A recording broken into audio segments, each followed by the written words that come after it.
سورۃ الاخلاص مکی صورت ہے، 4 آیات ہیں اس کی۔ توحید کے بارے میں بہت پیاری صورت ہے، بہت فضیلت ہے اس کی۔ اس کو بہت بہترین طور پہ پڑھنے کی، آسان لیول پہ پڑھنے کی کوشش کرتے ہیں جس سے اس کا حق ادا ہو۔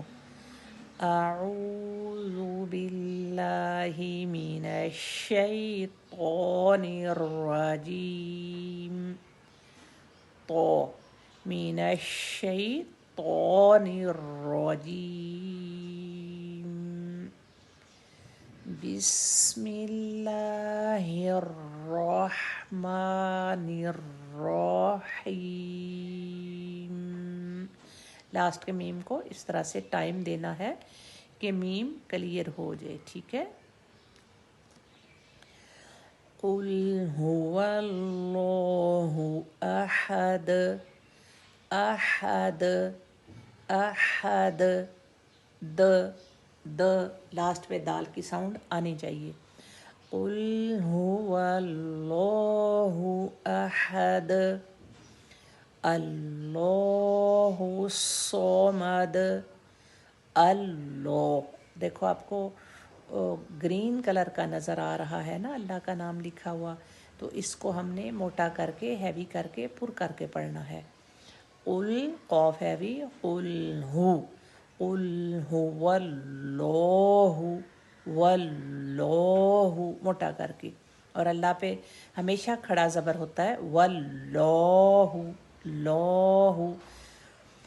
قل هو اللہ احد، احد، دال آپ کو کلیئر سنائی دینا چاہیے۔ اللہ صمد، اللہ صمد، صمد، دال کی آواز لاسٹ پہ کلیئر سنائی دینی چاہیے۔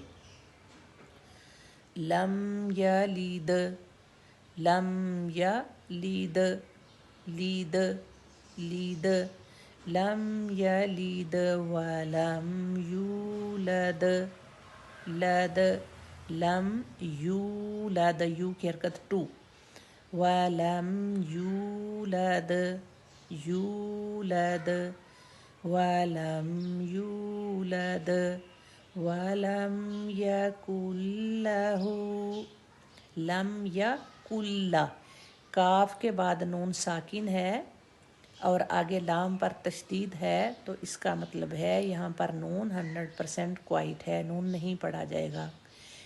کن لا نہیں پڑھیں گے، کل لا پڑھیں گے، کل لا، ٹھیک ہے۔ ادغام ہے، ٹوٹل ایسی مرچنگ ہو جائے گی کہ نون کوائٹ ہو جائے گا، ٹھیک ہے۔ لکھنے میں آئے گا لیکن اس کی ساؤنڈ نہیں آئے گی، جیسے ہم پڑھتے ہیں اشہد اللہ الہ، اسی طرح سے جب نون ساکن کے بعد لام آتا ہے تو اس پر ہمیشہ تشدید نظر آ رہی ہوتی ہے، اس کا مطلب یہی ہوتا ہے کہ یہ نون یہاں پر کوائٹ ہو گیا ہے، ٹھیک ہے۔